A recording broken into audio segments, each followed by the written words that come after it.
Yes, you are right. So, hello everyone. This is now the afternoon that we see each other today, and it is after a long time. Actually, I got class after 12 o'clock, and I understand taking classes since morning. It never becomes easy for you to keep your tempo high and just go ahead with learning. Anyways, whatever it is, if you had been in the school, then the classes would have run up to 140. So I'll not take much of your time, maybe half an hour time. I think today I'll take of yours. And but the important thing that we are trying to discuss is something about the revision of this chapter. Now you see the I can see the difference over here. At this moment, 9 are watching, but the classes when they used to be there in the morning, more than 35 to 40 would be there. Anyways, we'll just see something about it. What can be done? Fine. So, portion is already known to you, and the things which are there to be discussed for today, I have already written down those things there on the board. This is something about these three things which are going to be asked in the examination. It is one chapter, the enemy.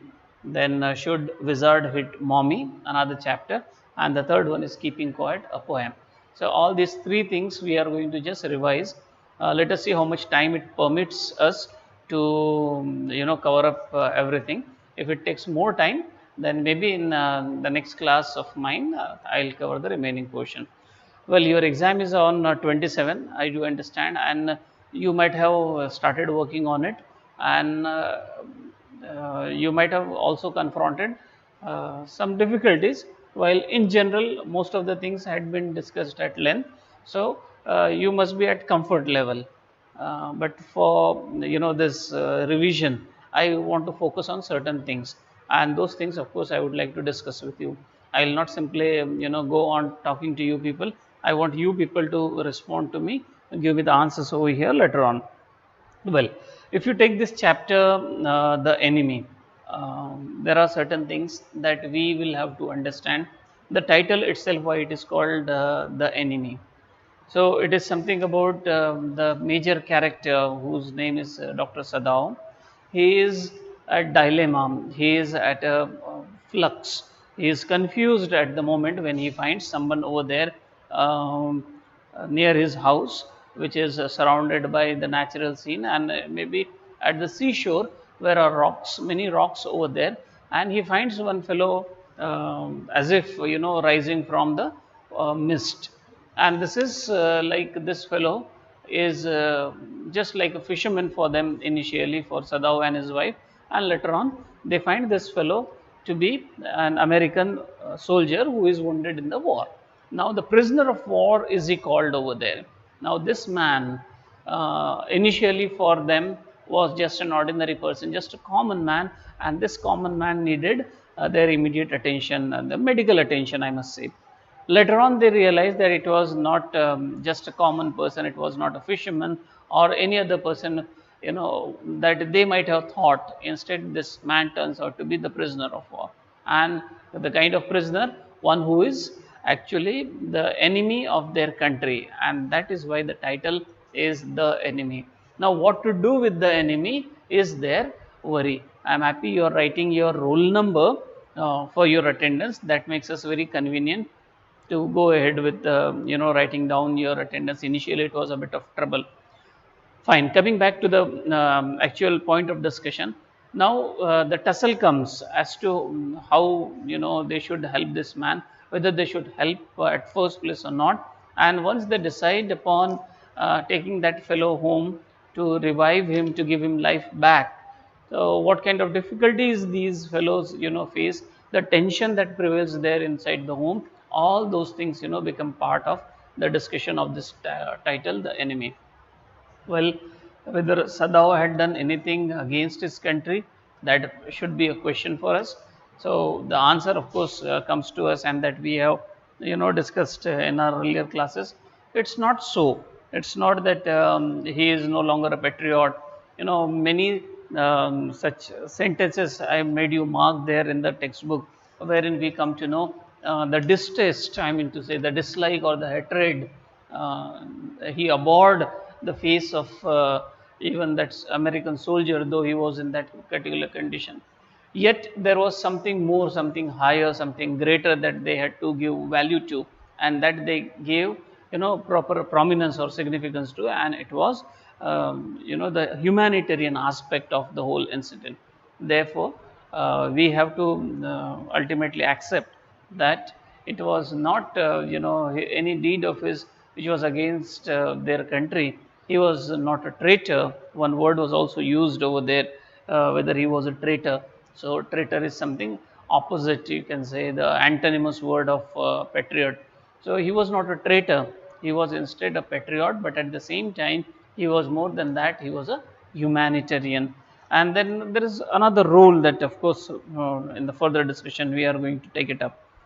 Now, one more thing, bringing up of Sadao, how Sadao was brought up. Like he was the only child of his father, but what father always, believed in, he gave him all those tough times, put him all difficulties, so that he rises up well. And this he, continued in his childhood. He put it there in the water for making him face the rough sea and all that. We have witnessed. So this what we understand. Sadao's father, though he had Sadao as the only child of his, but he never made him get pampered, or gave him too much of attention, but he gave him, exposed him to all the difficulties, so that he would be able to face all the tough times that comes in life. And this is what I feel a correct parenting should be. uh, how long, parents can protect their children, because ultimately they will have to be there in the society, and the society turns out to be ruthless sometimes to human beings. So we will have to face the consequences, we will have to bear all of them. Therefore, one should be ready for it. One should have, enough of confidence to face this kind of odd time, and this bringing up. Therefore, I think one important thing that you can, pay attention to, how was he brought up, and also you can think of the kind of surrounding where Sadao had lived in, and I don't think more importance to be given ki how he found his love, that is Hana, and how he married there. But that incident you must just pay attention to. He, both of them had been to America, and their American professor had been very kind and taught all the knowledge of surgery. But his wife was, over enthusiastic, and she was too friendly. Would offer food of the American style, which these fellows would not like. But anyways, Sadao was also an Orthodox fellow, and until he came to know that his wife was a Japanese, he did not, think of getting married to this girl. Next point I feel is that just now I discussed with you, that is his humanitarian approach. Well, initially when they happened to see both of them, as they were there in the balcony, in front of them was the huge sea, and when they happened to see one man coming out of the mist, it appeared to them it must be the figure of a man, seems to be in the need of a doctor. So both of them ran to help that fellow out. That was sheer, I would say, or a pure or genuine humanitarian approach, or you can say the spirit was only of complete humanity, love for humanity. Right therein came a kind of distinction. They had to think then later on, this man is not an ordinary man, this man doesn't seem to be a fisherman whom they earlier thought out to be. Then what is to be done, with that man? But they still gave prominence to that very act of theirs, that whoever it may be, they must help. So it is humanitarian act. Next, beyond that, they are considered to be, it is the duty of a doctor to look after a patient. The patient was in the need of the doctor's help, and at that point of time, they even didn't pay much attention to whether that man belonged to America, and their countries were fighting with each other. Their thoughts were divided on all that. He did not pay attention to. So this aspect also you can pay attention to. And as a doctor, how able was he? Because he was an extraordinary doctor, because he was a very highly skilled doctor. So was he, kept for looking after the surgeon. The surgeon would be in any kind of need very soon, and he was of course suffering from some kind of health issue. That's why Sadao was not sent with the troops, because there was a great need of doctors there in the battleground.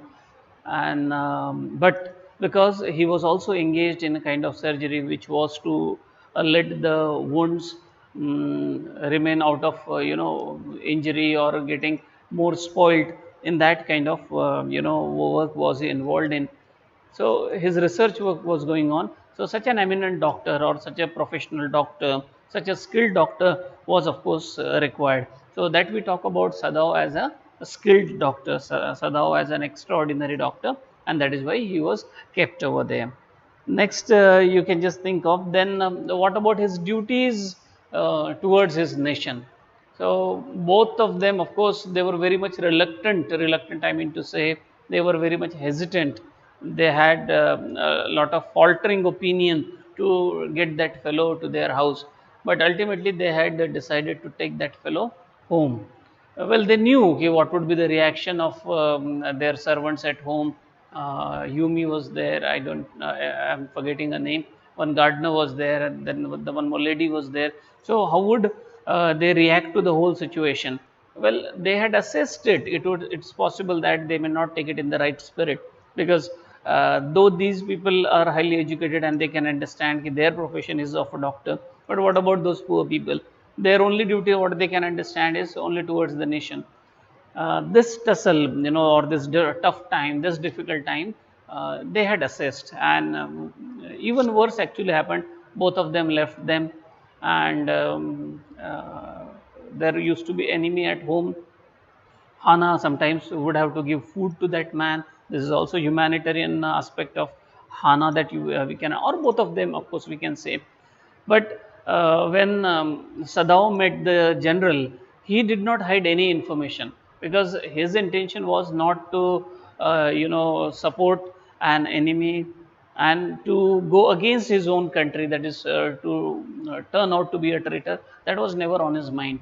So therefore he had revealed everything to the general. Well, the general took the whole episode in a humorous manner. He did not, look at it very seriously, but he felt that if there is a need for this doctor to help me out in that tough time, to get him out of this trouble, so he immediately started giving his opinion that he would get that man enemy killed in his own house, and the body would also be taken away from his own house. So he doesn't have to bother about this thing. This revelation of the fact, or this exposing the fact to the general, to, you can say, the topmost official who has to look after all the affairs of the country, he did his patriotic job. Now one more point is there. He had ultimately helped that fellow get a boat and get out of that place, run away from that place, because he had waited for some nights. Whenever there used to be a smaller sound, he would wake up in a kind of a jerk to find a kind of surprise for him. Well, all those things he had undergone. He had passed sleepless nights also. He always had the fear what would happen to Hana and the whole family if all that episode takes place within their house itself. Well, 2 or 3 days when this thing did not get materialized, like the killing of this American soldier in their house, so he had thought of doing something to the. He felt it must have been his destiny to survive, because he had survived even the bullet, he had survived the rough sea, and still he was able to breathe, and later on he could recover. That's why he felt that it may be his destiny that he would survive, and therefore he had cooperated in getting out of that place. And this aspect, of course, can be criticized from the point of view of a patriot, but here the even bigger thing is humanity. That is why they have, both of them had helped out. I think these points what we have discussed today, if you can look at this chapter from these different perspectives, I think most of your chapter would be covered up. Next is something about this one: should wizard hit mommy? Now, this story is about a curiosity of a girl and then an adult fellow looking at the whole episode and how he handles the whole situation. There is a message also through the story, and that message is, of course, through the reactions of the girl, through the questions that she puts to her father. All those things they become important in this particular chapter. So, but what is the general line of the story? What kind of story that this girl would always like to hear? So the girl would like Joe. The name of the girl is Joe. Generally, she would like to have the one common character there in the story, and that is Roger. It could be Roger Chipmunk, Roger the Squirrel, but this time it was Roger, this one Skunk. So this time, of course, a new character had come, and that boosted even the father's imagination. Father therefore wanted to do something about it, and he had also involved some elements of his personal life there in the story, the kind of humiliation he might have undergone in his childhood, all those things he recalled, and with this enthusiasm, like something new is there in the story, with that he proceeds. So this point of the story, that you can make it a little clearer for you. And apart from this Roger Skunk or Roger Squirrel or Roger Chipmunk, there used to be one owl, and that owl would tell the character Roger that there is some problem with him, and then this character would ask where he would get the solution to his problem. Then he would be directed to the wizard, and the wizard, once approached, he would give him some suggestions. After making all the required changes as per the desire of that character, the wizard would be required to pay some amount of money, and after that he would be, then that character would be short of some pennies, some amount of money. He would be directed to go to some place, there would be some well, and those pennies would be found there.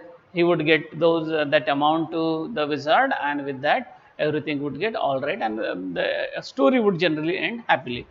Now, in this case, in the case of Roger Skunk, things were a little different. Roger Skunk was a different character. Roger Skunk was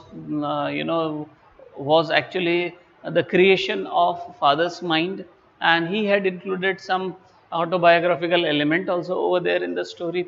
According to him, it was nothing like the earlier story, and there was an element of surprise when Roger Skunk got his smell back. I mean to say, got changed to the smell of roses. He was so happy and went back happily. For Joe, everything should have got ended with that, but it did not happen so. Instead, he continued for with the story, and the daughter was a little surprised. And the kind of questions she used to ask, that tells us that her mind is growing and she had become very inquisitive. One point, of course, I'll proceed with the other part of the story again. But let me tell you one more point here that, of course, we have discussed earlier. This point is that inquisitiveness, that curiosity, that eagerness of finding out more, which is naturally there in children, is generally subdued by parents. Not only by parents, but by the society. In society come even the teachers. So we somewhere, mar that desire of the child. We do not let that child put more questions. Actually, questions are basically knowledge. You either know the answer, you come to know the answer of your queries, or you go in search of such answer. This is how the things should proceed. But in general, parents, subdue all their curiosity. She would have the question whether wizards are really so, whether such magic really takes place in life, are fairies there really in real life? So such kind of questions, for which the elderly people actually do not have an answer, and these children want to go logically, but we just give them a guise of some magic, or you can say something like God's grace or God's opinion, and this is how the things go. If we do not have an answer to it, this is what we say, it's a tradition, and then ultimately we quench the thirst of inquiring of that particular child, and simply we say everything is all right, but it's not so. The child's mind is trying to reach that particular logic wherein that child finds things were actually like this, and there is some kind of link, there is some kind of logic. This is the growing mind of the child. Fine. Coming back to the story of Roger Skunk, when he goes back to his mother, the mother does not like the smell of roses. She calls it an awful smell because, uh, according to her, a skunk must smell like a skunk. And what should we understand? If one should act one's own nature, one should act one's own age. For example, a child behaves like an elderly person, does not look good. An elderly person behaves like a child, does not look good. One has to, be of that particular time, of that particular place. Of, for example, the kind of English that we follow is very typical Indian English, you can say. But if the actual English we practice, the British accent when we follow, so the personality would be Indian, and the whole thing would appear like as if the soul has come from Britain or Germany or USA. So that does not look natural. What should therefore happen? Whatever is our job, that must be properly done. Whatever is to be exactly behaved like, then we must just do the same, because other than that, when we do, the genuine nature is lost. That's what the mother skunk wanted him to smell like skunk only, because he is not meant to smell like roses. He is not meant to smell like any other flower. Instead, he is meant just like to smell like only a skunk. And therefore she takes him back to the wizard to get his smell back. Here one point is raised over here by this girl. Okay, daddy, this should not have happened. Mama should not go back to the wizard. Roger skunk is quite happy because he has got the smell of roses. So things are all good. All woodland creatures are his friends now. They play with him. But apart from this is the father's opinion, and through that he wants to emphasize on this important fact: my child, you must understand, whatever is your genuine nature, you should not sacrifice for anybody. It is possible that some people may not, become friends with you. Initially, there might be some reluctance, to be with you, but gradually, what you will find, they will accept you as you are, and it does happen. If we try to show off what we are not, that also some or the other day comes to the knowledge of the people, and they do understand that this is something not correct, and you have a fake personality. We should not become a part of it. That's what the father wanted to emphasize on, and he wanted to tell his daughter, a Roger skunk smelled so awful, so let his smell be his identity, let him smell like that. And therefore should wizard hit mommy?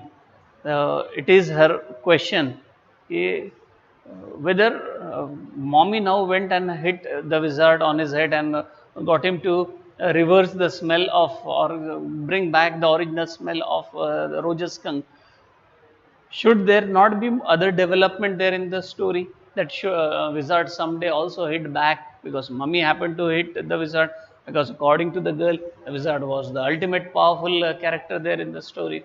So all these things become the important aspects, to be looked at, and to not just see the story, also see what is the intention behind telling those incidents in the story. And this, if you analyze, so I wish your critical, ability of looking at the stories will definitely improve upon. So general line of story: the child's view and then the adult's view. The child's view is she sees the things the way she had been looking at the things, but the adult has some other opinion. He has to teach a particular lesson to his daughter. There are certain things which your parents understand for you, and as a child you fail to understand, so you will have to accept your parents' opinion. That's what is the adult view over here. And the ultimate outcome of the story is known to you.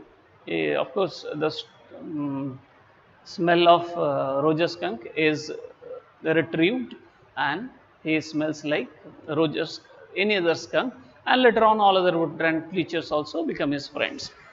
One more thing, of course, I want to emphasize on, the kind of tension had prevailed there at home, like his duty towards his wife was family way. I mean to say, she was pregnant, about to give birth to a child, and this man had another duty of, looking after two kids, getting them to sleep. Still, uh, his mind was there where his wife was working. His wife was doing some work downstairs, and this man was not able to do any work. And when he went back over there, there was a prevailing silence. So this also can be understood. It's something for making the story more realistic. Fine. Next part of is the poem "Keeping Quiet." This poem is generally asked in 12th standard for 4 marks. So for 4 marks, if you are preparing this poem, always remember the name of the poet. Now it is only one poem. Pablo Neruda is the poet. So name of the poet becomes important. At the same time, the theme of the poem. It is something about peace. It is something about experiencing that solace that mind can experience only when your mind is relaxed, only when your mind is at peace. So this point you try to pay attention to. One technique, of course, he has told, and that I consider to be a deliberate effort that the poet wants all of us to make, because in our ready, daily life or in our everyday life, we do not get any such point of time when we say things are all right, and we are experiencing complete solace or comfort, or our mind is not agitated, it is peaceful and it's calm. It does not take place generally, because routine life is different. Routine life is a very busy kind of life, and in such busy life, it is hardly any chance to find any time for this such kind of thing. Therefore, the poet wants to convey, it is never so easy, but you will have to make an extra effort to make the things become comfortable, make yourself to be at peace. And so he devises that technique, count up to 12, and then he goes, and then by that he wants to see even the hurt hands of the salt gathering man. And then also we would be able to look at the nature, take care of the nature, not to harm the nature, because fishermen would not do the fishing, they would not harm the whales. So this is all possible only when stand for some time, when we rest for some time, when we do not remain in the same kind of routine kind of thought. That's what the poet wants to convey through this particular poem. This also you must understand that the poet is the Nobel Prize winner for literature. So his extraordinary capacity you must understand. His poems are very simple. His writing style is very simple, but beyond that, he is able to convey his message very clearly. I think in today's class itself, we were able to cover up maximum of it. Now, certain things I want you to pay attention to. So, one is you must know the name of the poet for poems, but at the same time, you must also know the name of the writer for the chapters. So, you have got only three such things, and all the three names of the authors must be known to you. Don't make any mistake in spelling, don't make any mistake in punctuation, and what else I wanted you to pay attention to is one more thing. There might be one question of 8 or 10 marks, or something like unseen passage, and that unseen passage, like all other examination you had earlier. So like all other examinations, you may get it, and some short questions of 1 marks or 2 marks you may be asked, and read it properly. Before that, I always tell you read the questions so that you will come to know what this passage about. Then you begin your search, frame your answer properly, put the answer in the tense in which the question is asked. Okay, your passage may be in some other tense, maybe in the present or future, but if you are asked a question in the past tense, so you will have to give an answer only in the past tense. So this one important thing. And try to write the most important idea of that particular question at the beginning, instead of giving it at the end.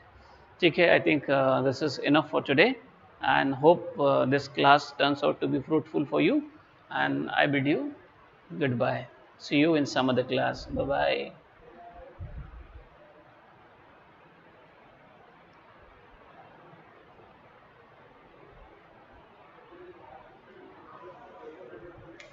Govinds? Yeah, finished.